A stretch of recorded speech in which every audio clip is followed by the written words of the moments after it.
여러분 안녕하십니까? 포항 MBC 뉴스입니다. 제21대 총선을 앞두고 경주에선 신라환경 특별법을 둘러싼 논란이 이어지고 있습니다. 민주당은 경주시의 관건 선거 의혹을 제기하며 엄중한 중립을 촉구했습니다. 임재국 기자입니다. 지난해 11월 국회를 통과한 신라환경 핵심 유적 복원정비 특별법. 이 법에는 월성과 황룡사 등 8개 신라 핵심 유적 복원에 대한 종합계획 수립 등 법적 근거가 포함되어 있습니다.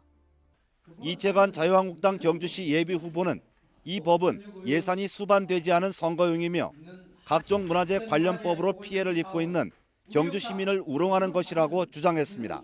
고도보존 특별법처럼 경주 시민들을 정말 재산권 행사도 마음대로 하지 못하게 만드는 그런 족쇄가 될 수 있습니다. 이게 예산 한 푼도 수반되지 않는 법이라는 게 왜 존재해야 됩니까? 김석기 국회의원은 이 법은 181명의 의원이 공동 발의하고 190명이 찬성해 국회를 통과했고 정부와 지자체가 복원 사업을 추진해야 한다는 강행 규정을 비롯해 5년 단위 종합계획 수립과 예산 지원 근거 등이 명시돼 있다고 반박했습니다. 법에 근거해서 정부가 해야 된다는 이 사업에 대해서 이걸 실천하지 못하면 법을 위반하는 겁니다.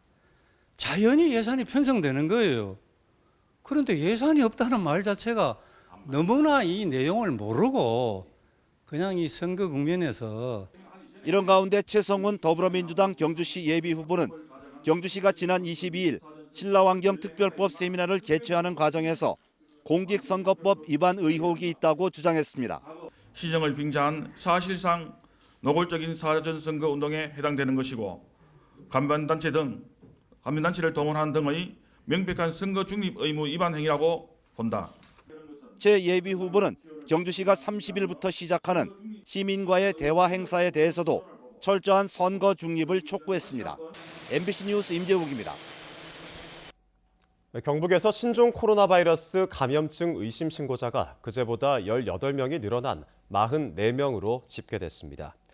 의심 신고자는 중국 우한을 다녀왔거나 중국에서 거주하다 돌아와 발열이나 호흡기 질환이 있어 스스로 신고한 사람으로 병원 격리 조치가 필요한 37.5도 이상의 발열과 호흡기 질환을 동반한 경우는 없다고 경상북도는 밝혔습니다. 경상북도는 이들 가운데 4명에 대해서는 검체를 채취해 보건환경연구원에 확진 검사를 의뢰했으며 어제까지 신고된 의심 신고자 9명은 검체 결과 음성으로 나왔습니다.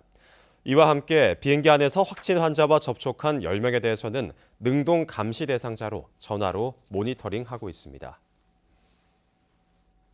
경북소방본부는 신종 코로나 바이러스 전담 구급대를 소방서별로 운영해 감염 환자나 의심 환자를 이송할 예정입니다.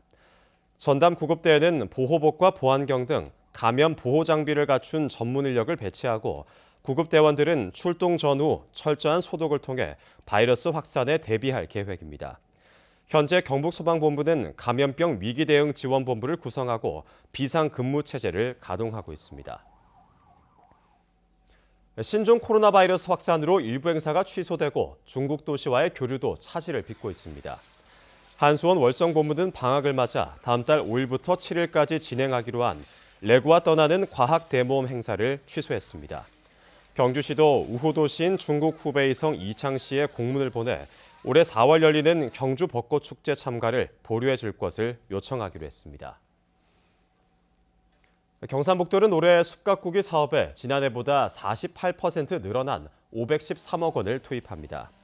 우량 목재를 생산하기 위한 정책 숲가꾸기 304억 원, 미세먼지 저감을 위한 공익 숲가꾸기 163억 원, 공공 산림 가꾸기 46억 원입니다. 공공 산림 가꾸기 사업은 도내 23개 시군에서 191명을 모집해 진행할 계획입니다. 경주 청소년 수련시설인 화랑마을은 국궁체험장인 국선장을 3월 한 달간 일반인에게 무료로 개방하기로 했습니다. 국궁체험장은 관역거리 50m 2면과 100m 2면 등 4개 면으로 구성되어 있는데 개방 시간은 토요일 오후 2시부터 4시까지입니다. 화랑마을은 3월 시범 운영을 거쳐 4월부터 주말마다 정식으로 운영할 계획입니다. 포항시는 생활 형편이 어려운 의료급여 수급권자 가운데 등록 장애인을 대상으로 전동 휠체어 등 80여 개 품목을 연중 지원합니다. 보조 장구는 유형별로 고시금액과 실구입금액 가운데 최저액을 지원하고 초과 금액은 수급권자가 전액 부담해야 합니다. 이상으로 포항 MBC 뉴스를 마칩니다. 여러분 고맙습니다.